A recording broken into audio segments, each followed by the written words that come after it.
We're going to do an oath of reenlistment for Nick. I'm going to swear, do the swearing in, essentially, where you raise your right hand, and then there's a couple things I want to say about that, and then we'll go ahead and kick it off. You ready? Always. Sorry, I have to read it. Raise your right hand.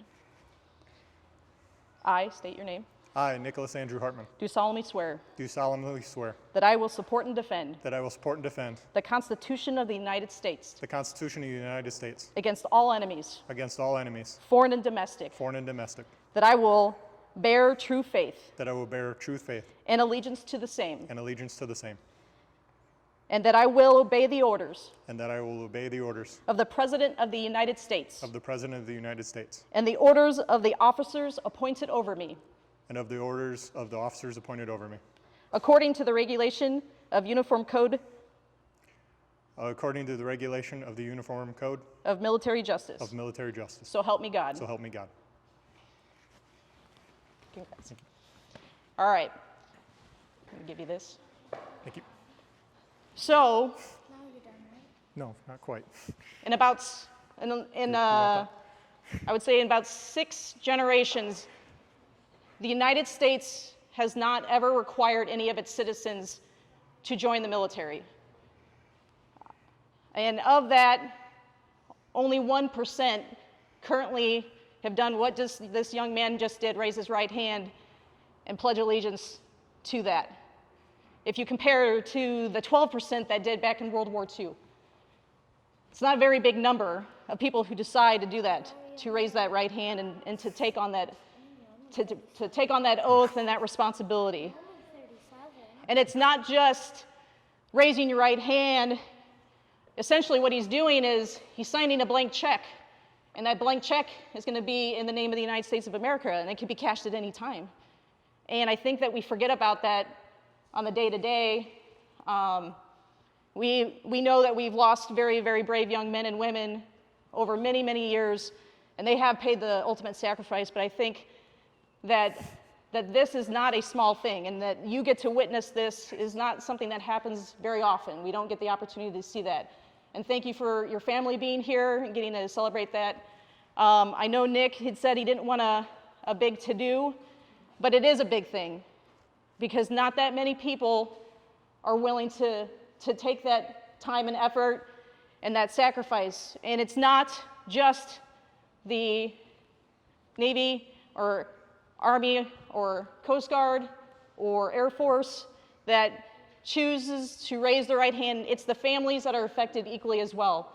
It's not just their sacrifice. There's a ripple effect that I think we forget. So thank you very much for being a support to your dad and to your friend. Because when that call comes and we have to do the thing that we do and the thing that we raise our right hand and defend the Constitution and this thing that we wear on our shoulder, we're going to be there and we're going to do it. Again, that's 1%. Now, Yeah, I know. his rank in the Army is the equivalent of what we would call a staff sergeant and a non-commissioned officer, an NCO. I'm an officer, but in the Army, the non-commissioned officer is what we call the backbone. They are the doers. They are the ones that are going out and making the plan happen. And there is no success in the mission if we do not have those individuals and those leaders. Those leaders are essential.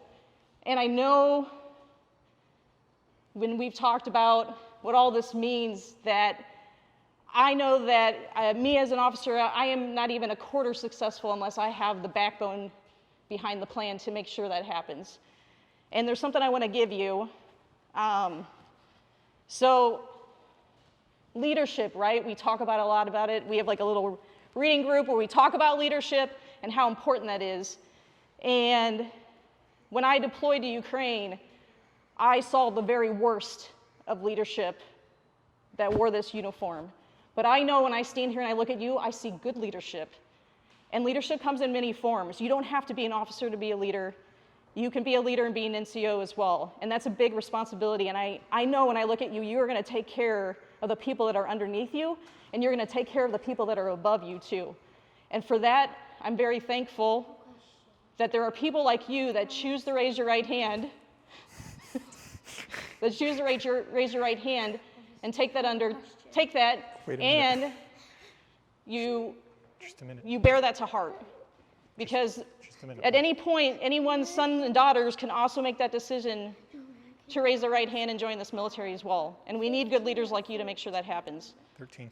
So thank you. Thank you. Congratulations.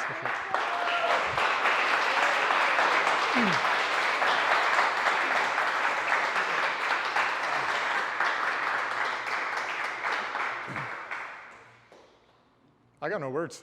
Let's get this party started. But there was something that I wanted to give you because the talks that we've had, I appreciate those. And Thanks, man. All right. Thanks, guys. Appreciate it. it's a very military thing that we just did.